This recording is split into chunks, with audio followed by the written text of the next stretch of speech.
ମାୟାଧର ବାବୁ ଗୋଟେ ମା ଚାହୁଁନ ଛୋଟ ଛୁଆଟାକୁ ବଡ କରିବେ ଯେ କେତେ କଷ୍ଟ ଆପଣ ବି ତାର ଗୋଟେ ବଡ ଦୃଷ୍ଟାନ୍ତ।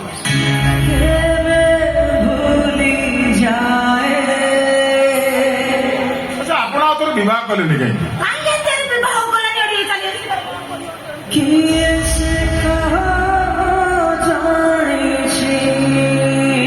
ଗୋଟେ 6 ମାସର ଛୋଟ ଛୁଆଟାକୁ ବଡ କରିବା ମୁଁ ଏ କଥା ଭାବିଲା ବେଳକୁ ମତେ ସମୁଦ୍ର ଭଳି ଲାଗୁଛି। ଜାଣିଛନ୍ତି ନା ମାୟାଧର ବାବୁ, ମୋର ପ୍ରଥମ ସ୍ତ୍ରୀର ପିଲାପିଲି ହବନି ବୋଲି ଡକ୍ଟର ମନା କଲା ପରେ ମୋ ପ୍ରଥମ ସ୍ତ୍ରୀର ଅନୁରୋଧରେ ଏଇ ମେନକାକୁ ମୁଁ ଦ୍ୱିତୀୟ ବିବାହ କଲି। ମେନକାକୁ ବିବାହ କରିବାର ବର୍ଷକ ପରେ ତା କୋଳକୁ ମନୁ ଆସିଲା। ଆଉ ମନୁ ଜନ୍ମ ହେଲା ପରେ ମୋ ପ୍ରଥମ ସ୍ତ୍ରୀ ପିଲାର ମା ହେଲା।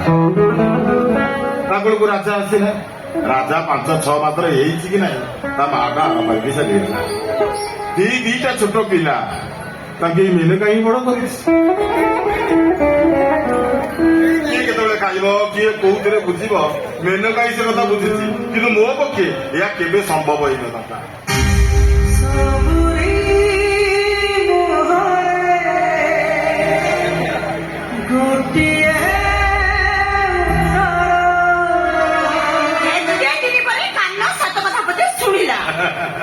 ମେନକା ଗୋଟେ କଥା କହିବି, ଆଜି ଟିକେ ଶାଗ ମୁଗ କଖାରୁ ଟଙ୍କ ରାଇ କରନ୍ତିନି। ଏଇ କଥାଟା ଅନେକ ଦିନ ହେଲା ଭାବୁଛି କହିବି ବୋଲି, କିନ୍ତୁ ଭୟରେ କହିପାରୁନଥିଲି। ଏ ମାୟାଧର ବାବୁ, ଆଜ୍ଞା ମୁଁ ଏଠି ଅଛି ବୋଲି ଆପଣ ଭାଇ ଭଉଣୀ 2 ଜଣ ଟିକେ ନିରୋଳାରେ କଥା ହେଇପାରୁନାହାନ୍ତି। ମୁଁ ଆସୁଛି, ଆପଣ ଭାଇ ଭଉଣୀ 2 ଜଣ ଯାକ ଟିକେ ନିରୋଳାରେ କଥା ହଉ। ହେଲେ ମେନକା, ଶାଗ ମୁଗ ଆଉ କଖାରୁ ଟଙ୍କ ରାଇ କଥାଟା ଯେମିତି ଭୁଲି ନଯାଅ।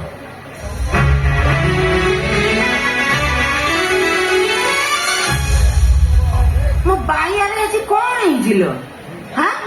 ମୁଁ ଯାଇ ଘରକୁ ଆସିବା ଦିନଠାରୁ ମୋ ବାଇଆ ଏମିତି ଖାଇବା କେବେ ବରାଦ କରୁନଥିଲା। ଆଜି କଣ ଏମିତି ଛପରା କହୁଛି ନା କାଠ ବଡରେ କାନ ଅଛି। ଦେଖିଲ ତ ତମେ କହିଲ କଥାଟା ଶୁଣି ସିଏ କେମିତି କହିଲାଣି? ଶୁଣିଲେ କ୍ଷତି କଣ? ଦିନେ ନା ଦିନେ ତ ସବୁ କଥା ଜାଣିବେ ନା। ସବୁ ସତ କଥା କହିଦବ। ନ କହି ବାଟ ନାହିଁ। କାଲି ତମ ପୁଅ ମତେ ରାତିରେ କହିଲା, ମୋ ପିଲାଦିନ ସିନା ମା କୋଳରେ କଟିଲାନି, ହେଲେ ଅବଶିଷ୍ଟ ଜୀବନ ମୋ ମାକୁ ଛାଡି କୁଆଡେ ଯିବି। ସେ ତାର ଯଦି ଏମିତି କଥା କହୁଛି ସେ ତାର ରହିବ ଯଦି ରହୁ। ତମେ ଟିକେ ଗଲ ଏଠୁ। ତମେ ତ ତମକୁ ଦେଖିଲା ବେଳକୁ ସତରେ ମତେ ଭଲ ଲାଗୁନି। ମାନେ ଗୋଟେ କିମ୍ବା ଚିଡଚିଡା ଲାଗୁଛି ପୁରା ପୁରି। ଆଉ ଭଲ ଲାଗୁନି। ଭଲ ଲାଗୁନି। ତମେ ଦିଟା ବୁଢା ଯଦି ମୋ ଚାରିପଟେ ନଙ୍ଗ ନଙ୍ଗ ହବ, ଏକୁଟିଆ କଣ କରିବି ଟିକେ ମତେ କହିଦେବ। ମତେ କେତେ ମାନେ ଗୋଟେ ଇଏ ହଉଛି ତମେ ବୁଝିପାରିବନି। ନା ମତେ ଅଲଗା ପ୍ରକାର ଗୋଟେ ଇଏ ଲାଗୁଛି। ମତେ ଭଲ ଲାଗୁଛି ତମର।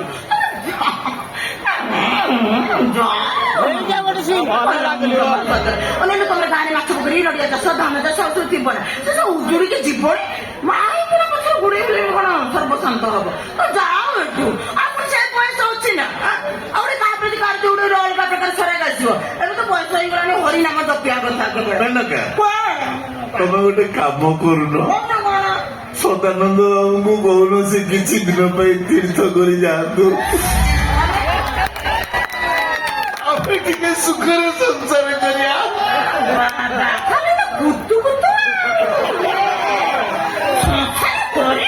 କଲାବେଳେ ତ କରିପାରିଲନି ସଂସାର। ଏ ବୁଢା କାଳ ସଂସାର କରି ସଂସାର ବୁଡି ଯିବାକୁ ବସିଲାଣି।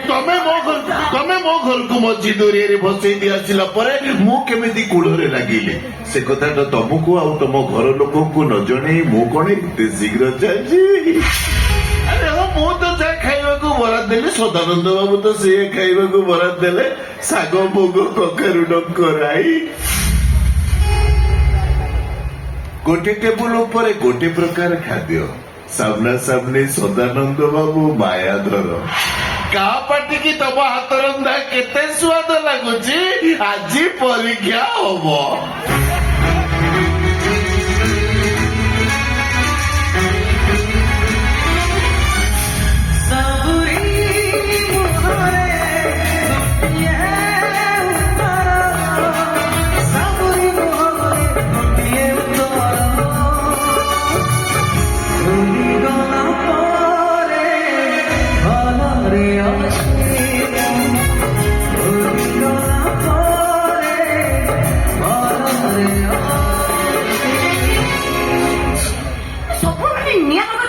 ମୋର ଦୋଷ ଆଉ ଠାକୁର ଦୋଷ ଦଉନି କାହାକୁ ଦୋଷ ଦେବୁ ଆଉ ଠାକୁରଙ୍କର ଇଏ କଣ ନୀତିଗତି ମତେ ଭଲ ଲାଗେନି ଯାହାକୁ ଦଉଛନ୍ତି ନାହିଁ ନାହିଁ ଇଏ କଣ ଭଲ ଲାଗେନି ଜମାକୁ ଆରେ ମୁଁ କେତେ ବର୍ଷ ଆଇଲିଣି କନି ଇଆଡେ ହଁ ମୁଁ କେତେ 25-26 ବର୍ଷ ଇଆଡେ ଆସିଲିଣି ଆଉ ମୁଁ ଆସିଲା ବେଳେ ମାଙ୍କୁ ମାନସିକ କରିକି ଆସିଲି ମାନେ ମାଲୋ ମତେ ମୋ ଛାଡିଲା ସନ୍ତାନ କେବେ ସାମ୍ନା ସାମ୍ନି କରିବୁନି ହେଲେ କଣ ବା ମୁଁ ତ ମାନସିକ ପୂରଣ କରିନି କି ଗାଁକୁ ଯାଇନି ଆଉ ଠାକୁରାଣୀ ତ ମୋରି ଉପରେ ରାଗିବେ ନା ଆଉ ମୋ ଉପରେ ରାଗିଲେ କଣ ଗାଁ ବାଲାଙ୍କ ଉପରେ ରାଗିବେ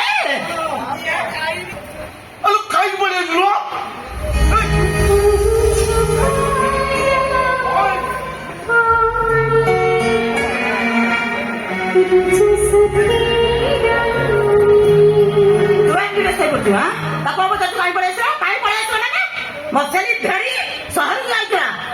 ରେଳ ଦେଖିବି ପାଟି ତ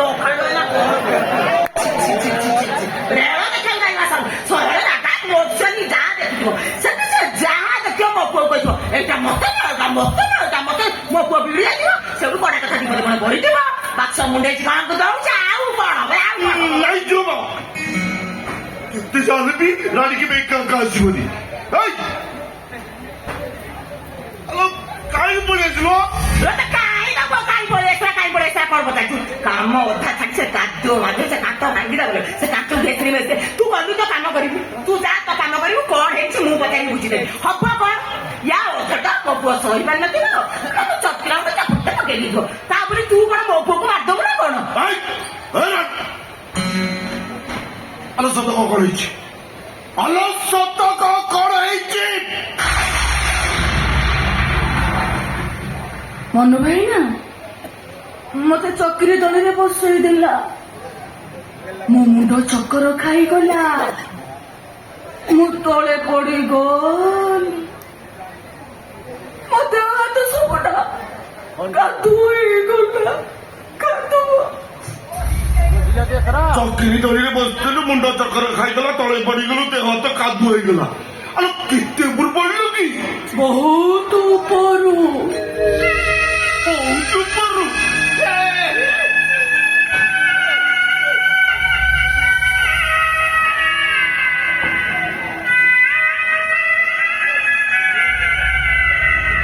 ବହୁତ ଉପରେ ପଡିଲୁ ଗୋଡ ହାତ ଭାଙ୍ଗିଲାଣି ଚାଲି ଚାଲି ଗାଁକୁ ଚାଲି ଆସିଲୁ ମୁଁ ଆମ ଗାଁ ବସରେ ବସିଲି ଗାଁ ମୁଣ୍ଡରୁ ଚାଲି ଚାଲି ଆସିଲି ଆଲୋ ଭୁଣ୍ଡି ବହୁତ ଉପରୁ ପଡିଥିଲେ ତୁ ବଞ୍ଚି ନଥାନ୍ତୁ ଏଇ ଅଳ୍ପ ବାଟରୁ ପଡିଥିବୁ କହିବା ମୁଁ ବହୁତ ଉପରୁ ପଡିଛି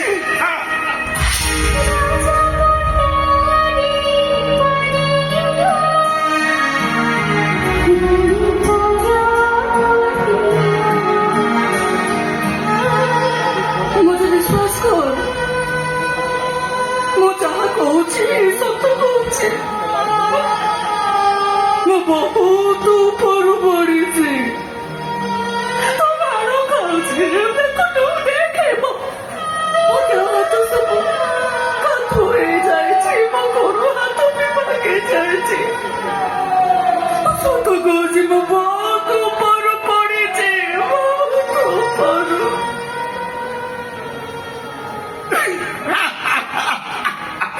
ମିଛେଇ କୋଟିକା ମୁଁ ହଳସାରି ସନ୍ଧ୍ୟାବେଳକୁ ଫେରେ ତତେ ଯେଦେକ ଆବଶ୍ୟକ କାରରେ ବସେଇ ନେଇ ପୁଣି ଥରେ କଟକ ଜାଣିଦେବି ହେଲା ଭଗବାନ ତୁ ତ ମୂର୍ଖ ମୁଁ ତ ମୂର୍ଖୁଣୀ ତତେ ବୁଝେଇବି କେମିତି ତୁ ବୁଝିବୁ ଏଇ ମୋ ମୂର୍ଖ ମୁଣ୍ଡରେ ମୁଁ ଠିକ ବୁଝିଛି ସେଠି ମତେ ନ ଦେଖି ତୋ ମୁଣ୍ଡ ବାଉଳ ହେଇଯିବ ଦିନକୁ 10 ଥର ବସେତ ଲାଗିବ ମୋ ପଛରେ ଗୋଳେଇବୁ ତାପରେ ଯାଇ ତତେ ଭଲ ଲାଗିବ ସେଠି ତ ରାଜା ନାହିଁ ରାଣୀକି ଭଲ ଲାଗିବ କେମିତି ମୁଁ ହଳସାରି ଫେରେ ସନ୍ଧ୍ୟାବେଳେ ଯେଜକ ଆବଶ୍ୟକ କାରରେ ବସେଇ ନେଇ ପୁଣି ଥରେ କଟକ ଛାଡିଦେବି ହେଇନି ବାଟରେ ଦହିବରା ରସଗୋଲା ଖାଇବାକୁ ଦେବି ହେଲା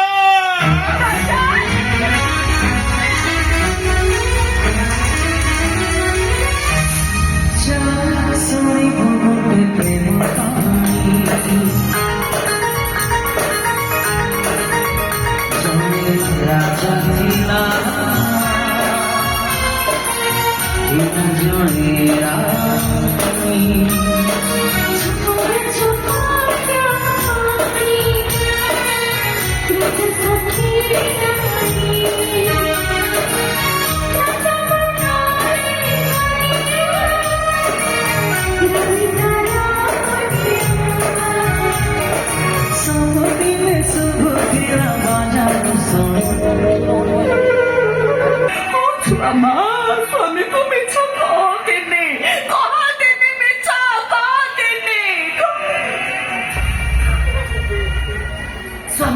ସତ କହିଲେ ସଂସାର ଭାଙ୍ଗିଯିବ ଲୋ ପାଗେଳି।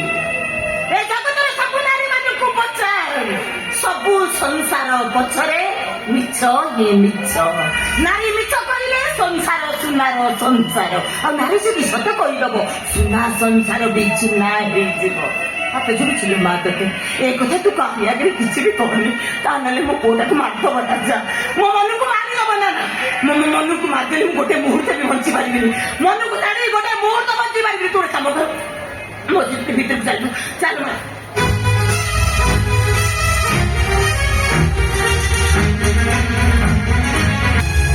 ମୁଁ ତ ଭଲ ପାଉଛି, ଜୀବନ ବି ଭଲ ପାଏ, ହେଲେ ରାଣୀରେ ମୁଁ ସର୍ବନାଶ କରିଛି।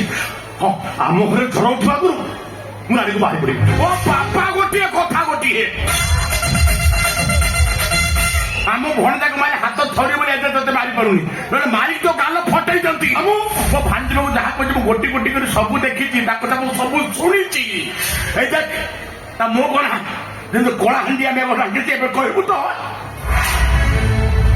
ଗଳ ଗଳ ହେଇକି ଗଳି ପଡିବ। ଆପଣ ତାହେଲେ ତାଙ୍କ ମାମୁଁ? ଯାହା ମାମୁଁ, ଆପଣ ଦେଖିଲେ ଆମର 100 ଗୁଣା ସାହସ ବଢିଗଲା। ହେଲେ ୟାଙ୍କ ବିଷୟରେ ମୁଁ ସବୁ କିଛି ଜାଣି ସାରିଲିଣି ମାମୁଁ।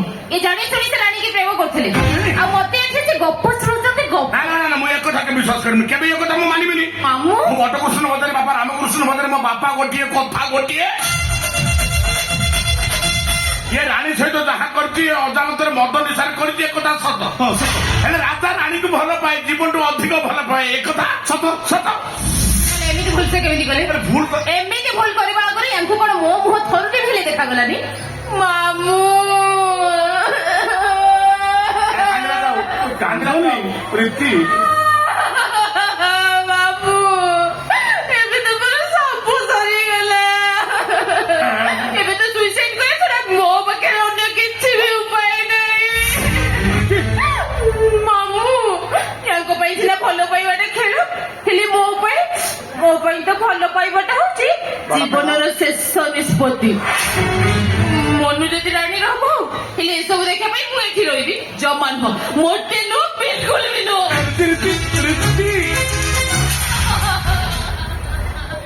ଛାଡି ଦିଅ ବାବୁ, ସବୁ ତ ସରିଗଲା, ଖାଇବନି। ବାବୁ ମାରନ୍ତୁ।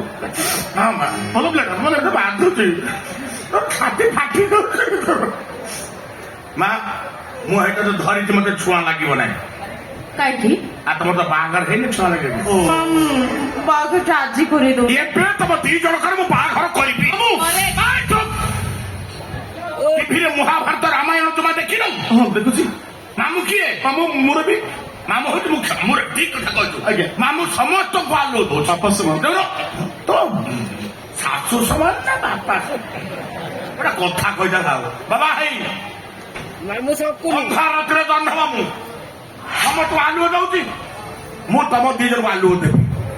ବୁଝିଲେ, ତମ 2 ଜଣ ବାହାଘର କରିବି, ଚତୁର୍ଥୀ କରିବି, 2-4 ଦିନ ଗଡେଇବି, ତାପରେ ତମକୁ ନେଇ ଘରକୁ ଯିବି। ମାମୁଁ, ଯେତେ ଯାହା ହେଲେ ବି ଆପଣ ହଉଛନ୍ତି ଗୁରୁଜନ, ପୁଣି ମଳାସୁର। ମୁଁ କଣ ଆପଣଙ୍କ କଥା କେବେ ଅମାନି? କିନ୍ତୁ ମାମୁଁ ଏ କଥା କେବେ ସମ୍ଭବ ନୁହେଁ। କଣ ପାଇଁ? ରାଣୀ କଥାରେ ବିଚାର ବିନା, ବାବାଙ୍କୁ ଅନୁମତି ବିନା ମୁଁ ରୀତିକାକୁ ବାହା ହେଇପାରିବିନି। ଏମିତିରେ ତ ରୀତିକା ମୋର କୌଣସି ସମ୍ପର୍କ ନାହିଁ ଯେ ମୁଁ ତ ବାହାବାକୁ ବାଧ୍ୟ ହେବି। ଏବଂ ସାରା ଜୀବନ ବାହା ହେବିନି, କିନ୍ତୁ ରାଣୀ ପ୍ରତି ମୁଁ ଅନ୍ୟାୟ କରିପାରିବି। ମୋ ଭବିଷ୍ୟତ ଭଣୀଜି ବହୁ ରୀତିକା ସହିତ ତୋର କିଛି ସମ୍ପର୍କ ନାହିଁ? ନା ନାହିଁ। ବନବାସୀ ବାବା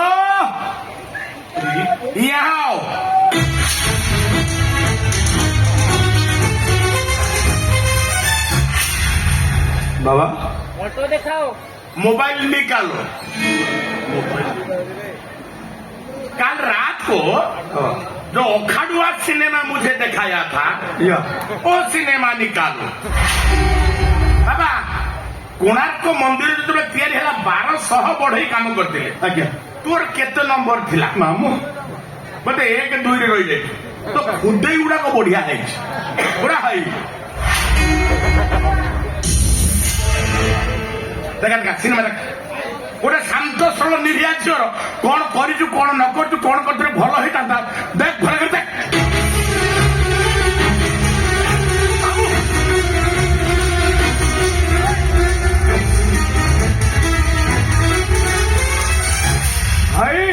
ରାଣୀ ସହିତ ସେଇଟା ସେକେଣ୍ଡ ସିନ୍, ଏଇଟା ହଉଛି ତମ ଫାର୍ଷ୍ଟ ସିନ୍। ଏଉଠୁ ଆରମ୍ଭ ଆଉ ସେଠି ଶେଷ। ତମେ ଏସବୁ ମୁଁ କରିଛି। ନା ନା ନା ନା ନା ନା, ଏସବୁ ମୁଁ କରିଛି। ମୁଁ କଣ କଲି? ହଁ ତମେ ସବୁ କରିଛ। ମୁଁ ବାରମ୍ବାର ମନା କଲା ପରେ ବି ସେଦିନ ବାହାରେ ମତେ କାହିଁକି ଏତେ ବଦଳ ଦିଆଉଥିଲ? ଜମା ଇଚ୍ଛା ନଥିଲା ତମର। ଭାଇ ଏ ଭିଡିଓଟା ଭାଇରାଲ ହେଲେ ତମ ଚାକିରି ଚାଲିଯିବ। 2 ଦିନ ଚାକିରି 2 ସେକେଣ୍ଡରେ ଚାଲିଯିବ। ନା ଯାଉ, ମୋ ପୁଅ ସେମିତିକା ଲକ୍ଷଣ ପରିକା ଦିଅର ବୋଲି ତୋ ମାନ ଇଜ୍ଜତ ବଞ୍ଚେଇବା ପାଇଁ ଭିଡିଓଟା କରିଦେଇଥିଲା। ଥ୍ୟାଙ୍କ୍ସ ବନବାସୀ। ବନବାସୀ ମେନି ମେନି ଥ୍ୟାଙ୍କ୍ସ। ସତରେ କେବଳ ତମରି ପାଇଁ ଆଜି ମୋ ସମ୍ମାନଟା ରକ୍ଷା ହେଇଗଲା। ତା ନହେଲେ ଇଏ ଯେମିତି ମୁଣ୍ଡରେ ହାତ ଦେଇକି ବସିଲେଣି, ମତେ ବି ଏମିତି ବଡ ଦାଣ୍ଡରେ ବସେଇଥାନ୍ତେ। ବନବାସୀ ଗୋଟେ କଥା କହିଥାନ୍ତି, ସେଇ ଭିଡିଓଟା ମୋ ନମ୍ବରକୁ ସେଣ୍ଡ କରିଦିଅ। ପୋଲିସ ଷ୍ଟେସନରେ ସେଇଟା ଭଲ କାମରେ ଆସିବ। ବାବା ତମର ଇଜ୍ଜତ ଯିବ, ତମର ଇଜ୍ଜତ ଯିବ। ଭିଡିଓ ଦେ ନା, ମୁଁ ଆଗକୁ ଖେଳ କରିବି। ଥାଉ, ଡାଉନଲୋଡ ଯିବ ପରେ ପଠେଇଦେବି। ଓକେ ଚଳିବ। ହେଲେ ବନବାସୀ କାଲି ତମ ଭାଇ ମତେ ବାହାରକୁ ଡାକି ମୋ ସାଙ୍ଗେ ଯେମିତି ସବୁ ବ୍ୟବହାର କରିଛନ୍ତି, ତାର ବି ତ ଛୋଟ ଗୋଟେ ପ୍ରମାଣ ଦରକାର ନା। ଆଉ ତା ଛଡା ମୋ ଦେହ ହାତ ସାରା ଯେତେ ସବୁ ଖଣ୍ଡିଆ ଖାବରା ଚିହ୍ନ ଅଛି ଭିତରେ, ଆଉ ଡକ୍ଟର ତ ଦେଖୁ ଦେଖୁ ଜାଣିଦେବେ ମୋର କହିବା କଣ ଦରକାର। ବାବା ରେ ବାବା, ଆମ୍ବେଦକର ଯୋଉ ବାଟରେ ଯାଇଥିଲେ ତାଙ୍କ ପବନ ୟାତ୍ରା ବାଜି ଯାଇଛି। ଆଉ ଆଇନି କାନୁନ ପୁରା ଖାଦ୍ୟରେ ଖୁନ୍ଦି ହେଇଛି। ଆରେ ମୁଁ ତ ବୁଝିବି, ସେମିତି କାଇଁ ମୁଣ୍ଡ ପଡୁଛ? ବାବା ପଢା ପିଲା ଧରି ରଖିଲେ ମାରିଯିବ।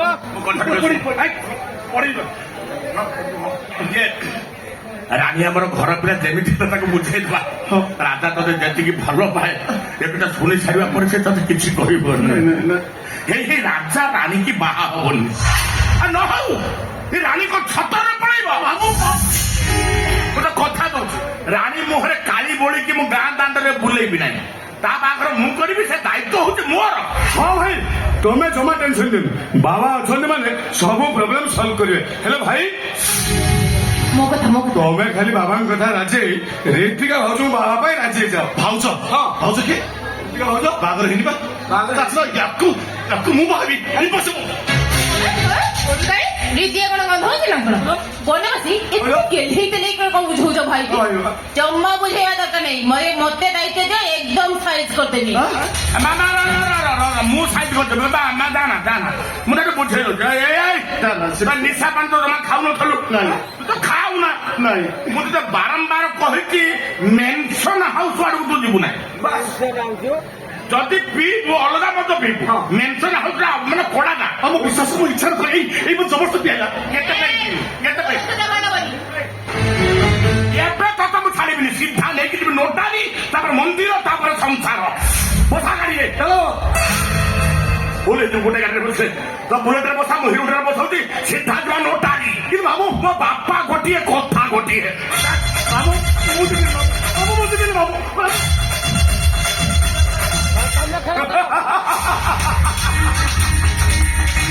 ଆସ ଭାଉଜ, ତମକୁ ତମ ଜାଗା ଦଖଲ କରି ଛାଡ଼ିବା ପରେ ମତେ ପୁଣି ମୋ ଜାଗା ଦଖଲ କରି